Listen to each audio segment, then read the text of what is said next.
Howdy, howdy, this is ClaraLawrence. All right, we're going to play with the alcohol ink on acrylic blanks. My buddy Erica sells these at artisttilldeath.com, and they work great with resin, but we're going to play around with alcohol inks and see how they behave on them. I think it'll do just fine because, especially since it's a slick surface. But I'll add a little bit of resin to the top of it, and let's get to it.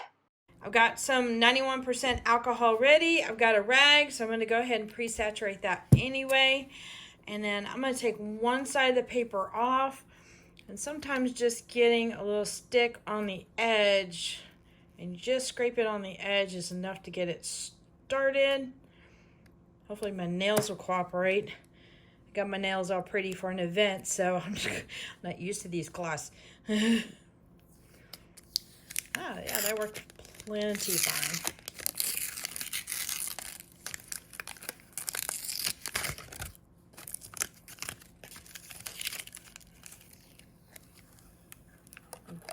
See how shiny that is?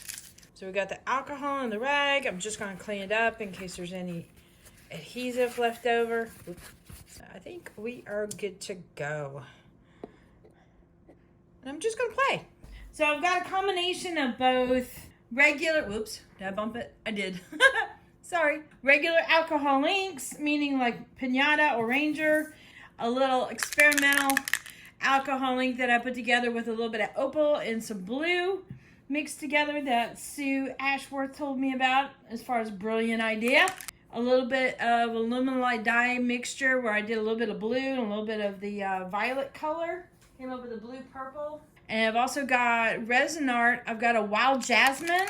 It's a kind of a pigment paste, but also a mica powder. It's more of a mica powder. Let me just put it that way.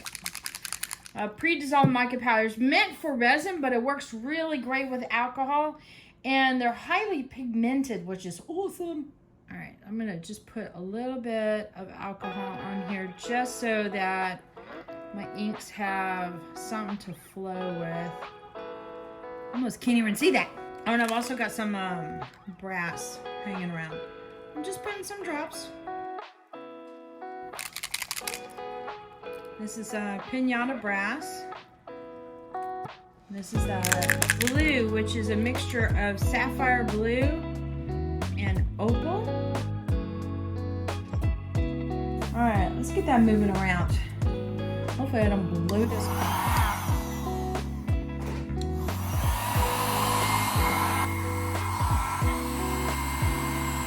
Trying to get just barely some movement right now.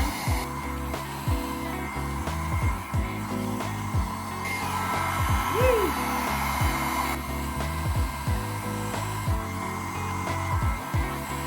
All right, so I've got some Pinata blue violet. Yep. We're gonna really up the scale on some color. Go ahead and put some opal straight on that. Some more of this wild jasmine because, okay, it's one of my favorite colors that resin art carries. A little bit more brass. Brass right on the tip here. Start moving that around a bit.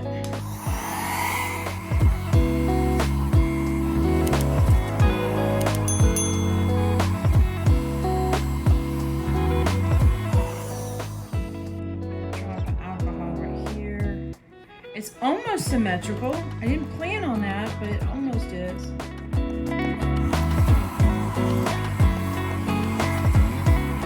Alright, and I'm going to change things up a little bit.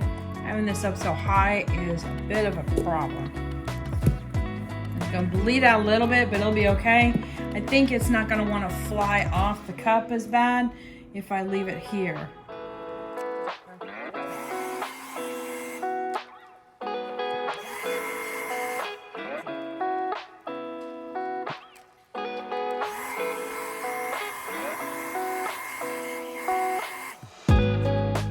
Just playing, to be honest with you.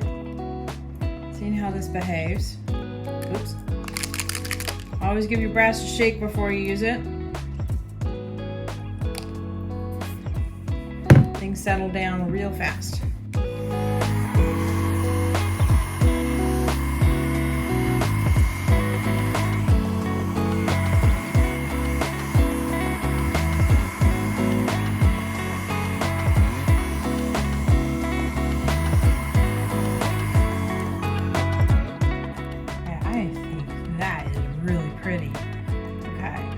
work with some dots real quick. Just almost like dot suggestions, if anything. I'm picking up a little bit of alcohol with my brush and doing a dot, and if I think I've got too much alcohol on my brush, I just touch the paper towel just ever so much. Alright, that's already nice and subtle. And if I want a little bit more of a dot to it, just do another drop of alcohol on top of it. And it'll pull the color kind of like to the walls of your drop.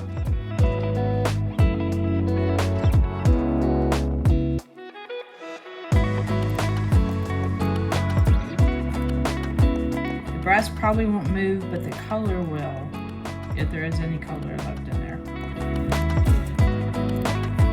I'm gonna make one of these dots right here bigger.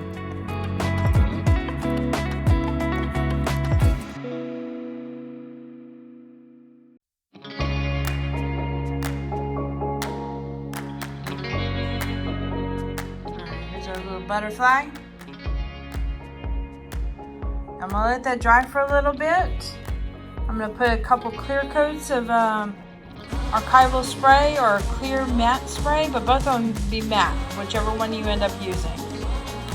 And then I will peel off the back to see what it looks like from the back side. Yeah, we need to let that dry pretty good. Because right here, you know, I have a lot of ink. So it's going to be tacky to the touch, and you're going to easily be able to transfer it to your finger. And besides that, the resin art color that I used has pigments on the surface, and those will brush away. I think that's really pretty. So I decided to put a little bit of resin on top. I'm using my StoneCoat Art Coat resin, my go-to, with a little bit of diamond dust in it, just to add a little sparkle, because ornaments need a little sparkle, right? And then I put aside a little bit of resin with some large flake iridescent glitter, just to put on the tips in some special areas. I think it adds a nice touch. Alright, so this is the next day, obviously because I can touch it.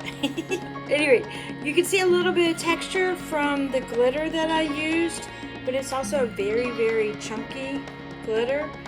And if I wanted it to lay flat, I could put like a super thin coat of resin on this and then put my glitter where I want it to be, rub it down with parchment paper, and it'll get to lay flat. I mean, just barely, where you can barely push any of the resin on there. That's how thin you want it to be. And then I could go over it with the thin sparkling. But in order to fix this, either I can do another coat of resin on top of it or leave it be, and I'm kind of okay with that, the way it is, so I'm gonna leave it. And we get to play with the back area here. Let's see if I can find a spot. What I'm gonna do is just rub this edge up against the edge of the paper and see if I can get started. Get my fingernail in there, maybe. Okay, try this again. Try right here. Use my resin.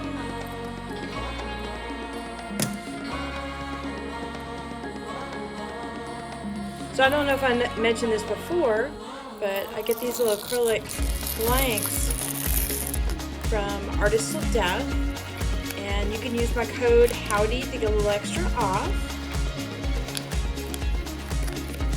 See how clean that comes off?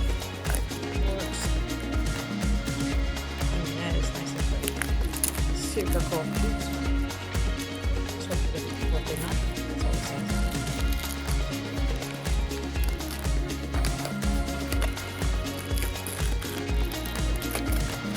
Nice and smooth, and you should be able to get the drips. If it has been cured there for a while and it doesn't seem to be pulling off the drips, heat it a little bit with a heat gun and they should come off nice and clean. Can't get much easier with cleanup on that.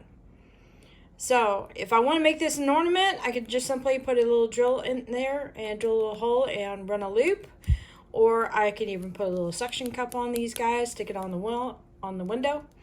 But let's see if I can. You're always seeing brown behind it, so let's get some white behind there. So that looks really cool, and you can see how transparent that is. If I wanted it to be opaque, as you can see from the white, just simply put a coat of white resin behind it and go for it. I think that looks cool.